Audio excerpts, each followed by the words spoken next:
Whispers of the Void. Captain Maya Chen stared at the tactical display with growing dread. The holographic projection showed exactly what she feared: 15 Korathi warships advancing in perfect formation toward Proxima Station, humanity's most vital outpost in the Alpha Centauri system. Against them stood only her vessel, the UES Dauntless, and 2 patrol ships that weren't even designed for frontline combat. "Status report," she demanded, her voice remaining steady despite the knot tightening in her stomach. Lieutenant Emerson looked up from his console. "Station shields at 64% and falling. The Sentinel and Vigilant are in defensive positions, but long-range scans show 3 more Korathi battlecruisers emerging from jump space. We're outgunned 15-3, Captain." Maya closed her eyes briefly. Those weren't odds. They were a death sentence. 8,000 civilians lived on Proxima Station, including 1,500 children. The evacuation shuttles could only transport a fraction of them to safety before the Korathi arrived. "Open a channel to Director Harlow," she ordered. The weathered face of the station's administrator appeared on screen. His eyes already held the resignation that Maya refused to accept. "Captain Chen," he nodded grimly, "I take it the situation is as bad as we feared." "Worse, Director. We need to begin evacuation protocols immediately. Get your people to the emergency shelters and prepare for potential boarding. Prioritize children and medical personnel." The director's jaw tightened.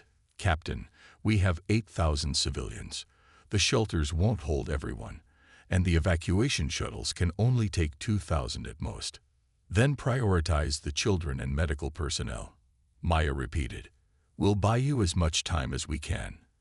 When the transmission ended, the bridge fell silent. Maya could feel the weight of her crew's unspoken question. How do we possibly win this? Commander Akari Tanaka, her tactical officer, finally voiced what everyone was thinking. "Captain, requesting permission to speak freely." "Always, Akari. Even with our advanced shield modifications and the prototype weapons system, we're severely outmatched. The Sentinel's propulsion system was damaged in the last skirmish, and the Vigilant wasn't designed for combat of this magnitude." She lowered her voice. "Is it time to consider the last resort protocol?" Maya glanced around to ensure no junior officers were within earshot. "You mean Project Spectre?" Tanaka nodded solemnly. 6 months ago, in a classified briefing that only ship captains and above were privy to, Maya had learned of something that sounded more like propaganda than reality. A ship unlike any other in the fleet, a vessel so advanced that it seemed to defy conventional physics. Officers called it the Ghost Ship because of its supposed ability to appear and disappear without warning. According to the briefing, this ship had intervened in several battles where Earth forces were on the brink of defeat. It would materialize, devastate the enemy, and vanish before clear images could be captured or communication established. Most captains dismissed it as psychological warfare, a story concocted to boost morale. But Maya had seen the grainy footage. She'd read the intercepted Korathi communications expressing fear of a human phantom vessel, and she had received a small quantum communicator with strict instructions: use it only in the most dire circumstances.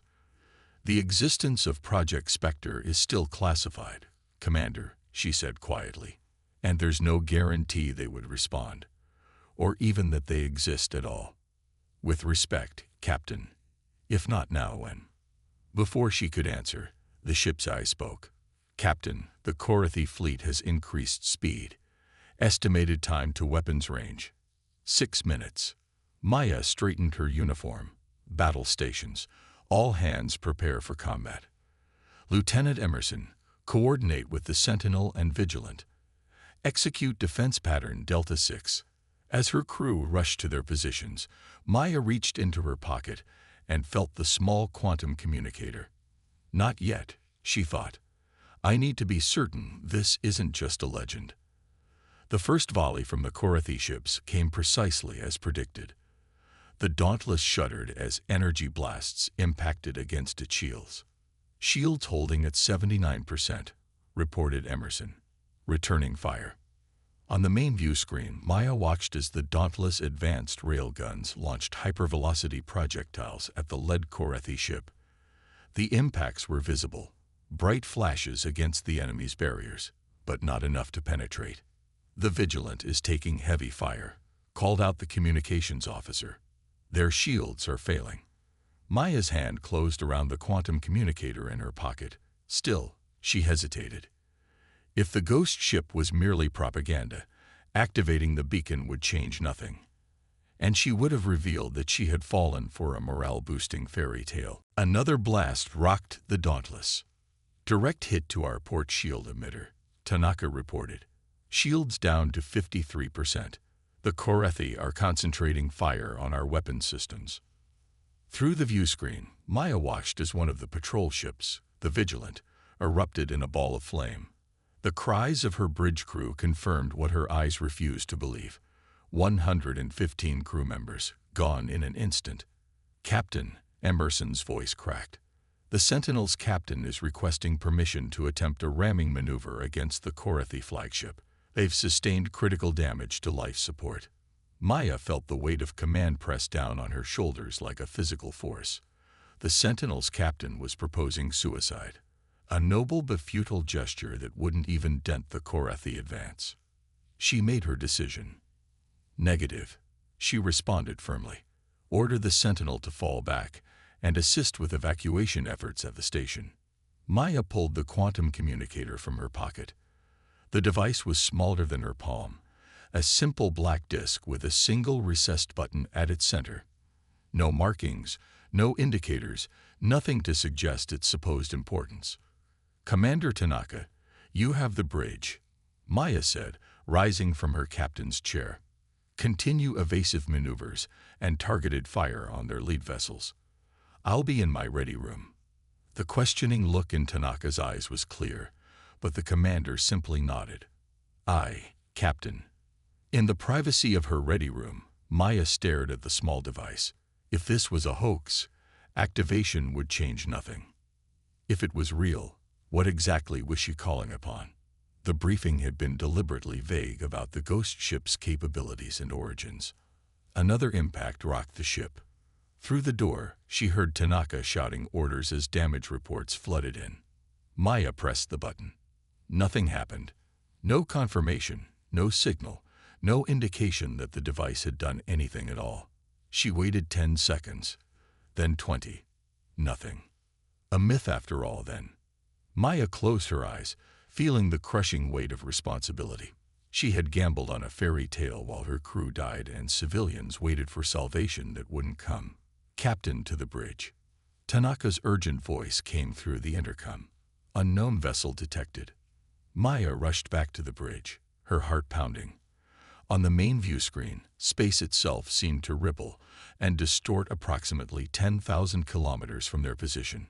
A shimmering effect, like heat haze over desert sand, coalesced into something solid.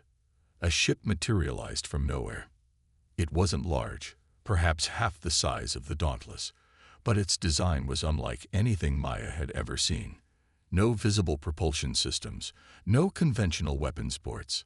Its hull was a deep matte black that seemed to absorb light rather than reflect it, making its edges difficult to define against the backdrop of space. The only distinct feature was a faint blue glow emanating from recessed lines that traced patterns across its surface. "What the hell is that?" Emerson whispered.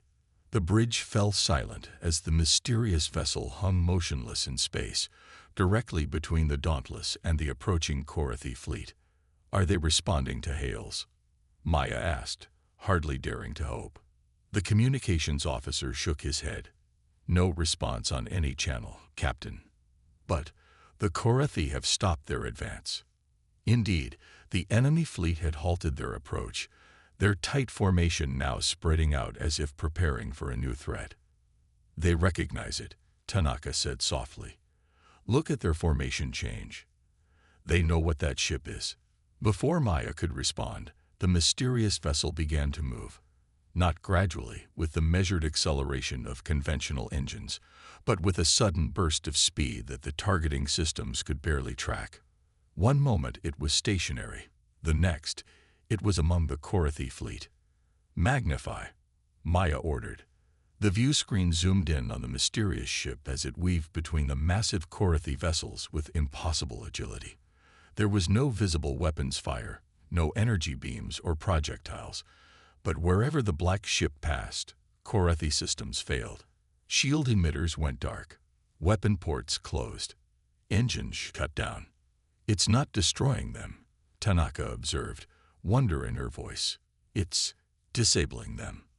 Maya watched, transfixed, as the supposedly invincible Korathi armada was systematically neutralized, ship by ship, without a single conventional shot being fired. Whatever technology the mystery vessel employed, it rendered the enemy's advanced warships as helpless as children's toys.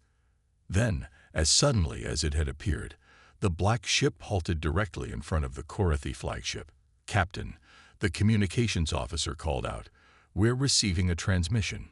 Audio only, but it's not coming from any of the ships. It's being broadcast on all frequencies." "Let's hear it," Maya ordered. A voice, calm and measured, filled the bridge. "This is Commander Elias Reed of the UES Wraith to all Korathi vessels. Your ships have been temporarily disabled.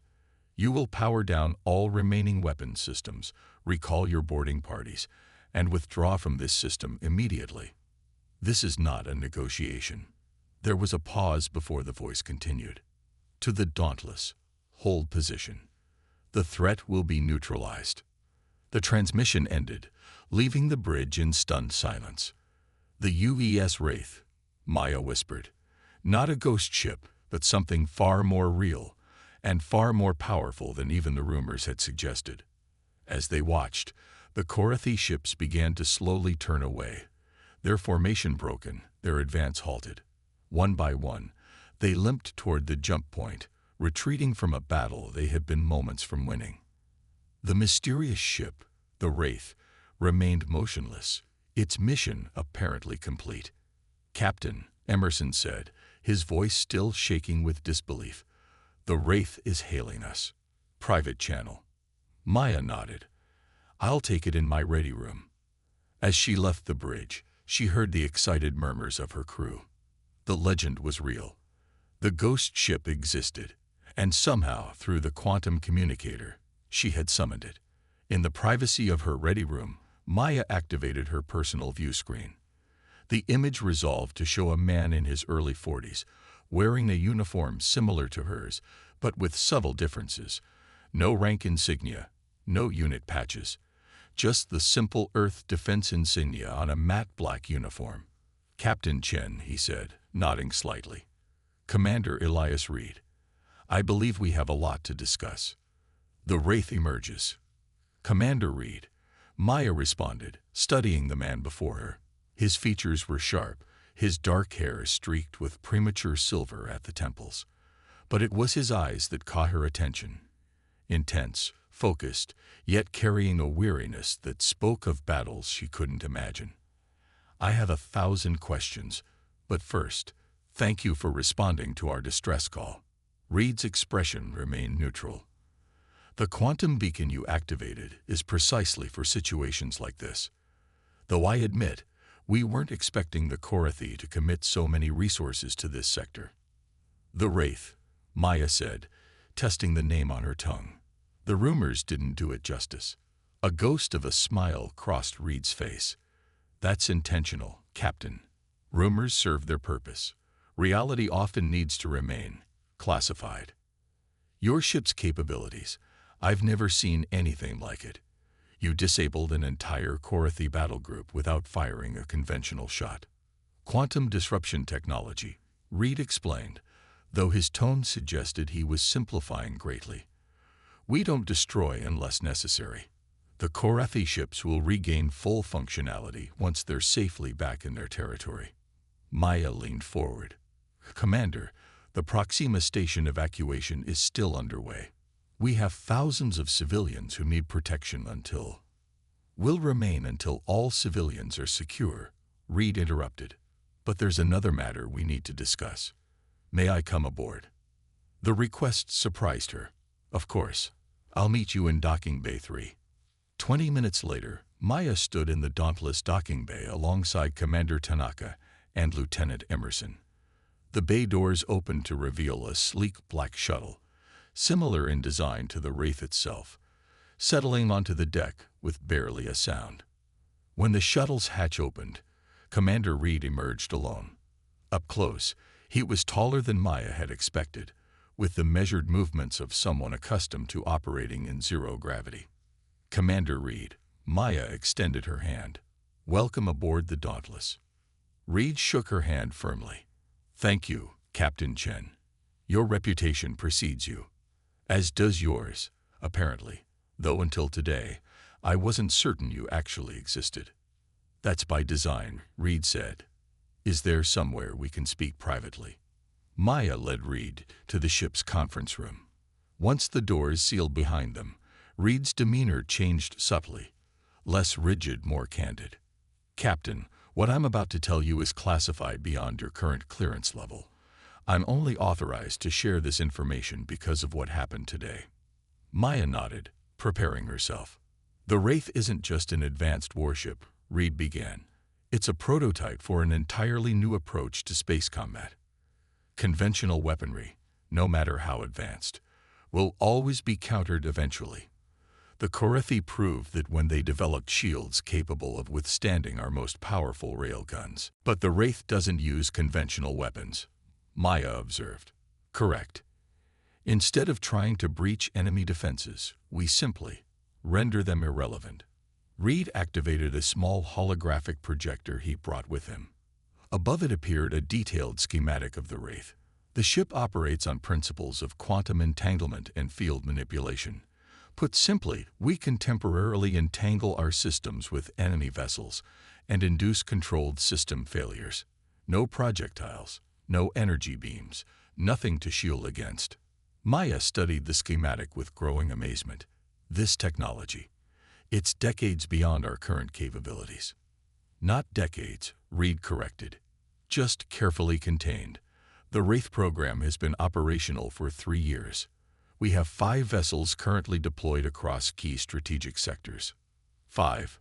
Maya couldn't hide her surprise. And all this has been kept secret. Reed's expression darkened. It had to be, Captain.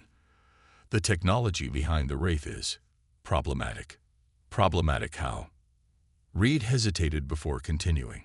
The quantum manipulation field requires a unique power source, one that operates outside conventional physics. We call it void energy. Stable, incredibly powerful, but with one significant drawback. He manipulated the hologram, zooming in on what appeared to be the ship's core. Prolonged exposure to void energy has unpredictable effects on human physiology. Nothing immediately dangerous, but changes occur. Cognitive enhancement, accelerated healing, but also sensory distortions and occasional temporal perception issues. Maya understood immediately. Your crew, they're volunteers. Reed nodded. Every one of us. Extensively screened for psychological resilience and genetic compatibility with void exposure. We served 6-month rotations before mandatory recovery periods. And you? Maya asked quietly. Reed's hand unconsciously touched his temple where the silver streaked his hair. I've been with the program since the beginning. This is my 8th deployment.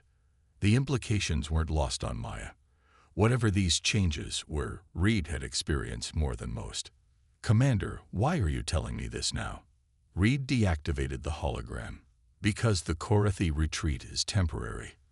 Our intelligence suggests they've been developing countermeasures against quantum disruption technology.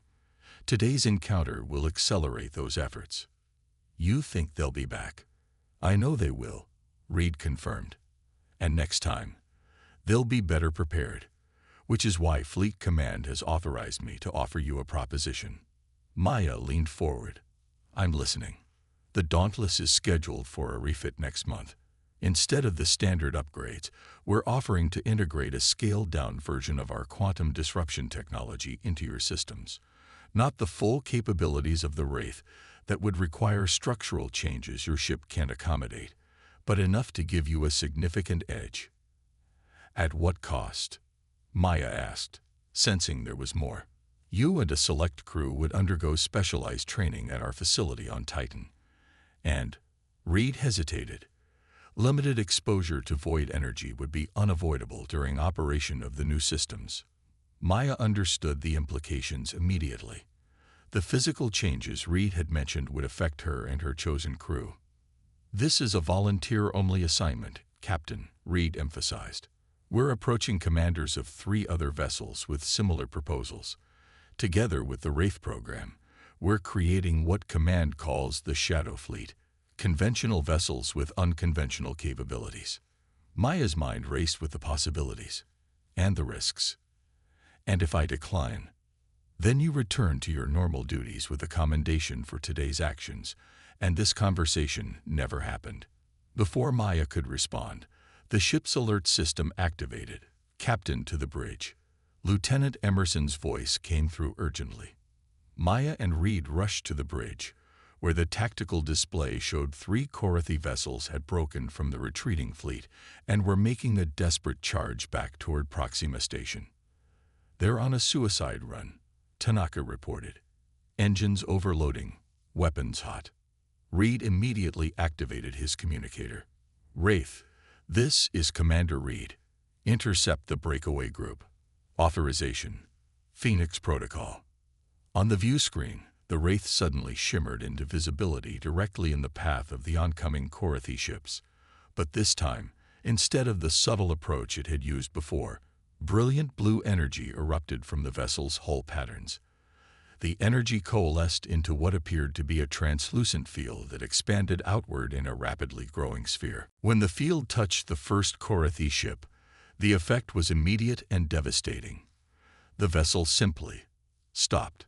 Not just its engines, its momentum, its energy emissions. Everything ceased simultaneously, as if time itself had been suspended around the ship. The second and third Korathi vessels met the same fate seconds later. All 3 hung motionless in space, frozen in their final moments of attack. Temporal stasis field, Reed explained quietly to Maya. A last resort. The effect is temporary, but when it collapses, he didn't need to finish. Maya understood that when the field dissipated, the Korathi ships, with their overloaded engines and armed weapons, would tear themselves apart. Clear the area, Reed ordered through his communicator. Evacuation vessels, alter course. Minimum safe distance, 50,000 kilometers. The bridge crew of the Dauntless watched in stunned silence as the stasis field began to fluctuate, its perfect spherical shape destabilizing. Moments later, it collapsed entirely. The Korathi ships didn't simply explode. They disintegrated, breaking apart at the molecular level in a display that resembled nothing so much as stars being born. The phenomenon lasted only seconds, but when it cleared, nothing remained of the enemy vessels. The silence on the bridge was deafening. That, Reed said quietly to Maya, is why the Wraith program remains classified, and why the technology must be carefully controlled. Maya looked at her bridge crew, then back to the view screen where the Wraith had once again vanished from conventional detection. The decision before her was momentous. Volunteer her ship and select crew for technology that could change them fundamentally, or return to conventional warfare against an enemy that was growing more dangerous by the day. How soon can we begin the refit? She asked Reed. His expression remained neutral, but Maya detected a hint of approval in his eyes. As soon as you select your volunteer crew. The future of this conflict may depend on commanders willing to step into the shadows, Captain Chen. Maya nodded, her decision made. Then let's not waste any time, Commander. The Korathi will be back, and next time, we'll be ready for them. As if responding to her words, the Wraith shimmered briefly into visibility once more before fading away completely, a ghost returning to legend until needed again. But Maya Chen knew the truth now. The mythical warship was real, and soon, the Dauntless would join it in the shadows, defending humanity with technology that walked the line between science and something far more profound. The legend had become reality. And reality, it seemed, was stranger and more powerful than any legend could have predicted.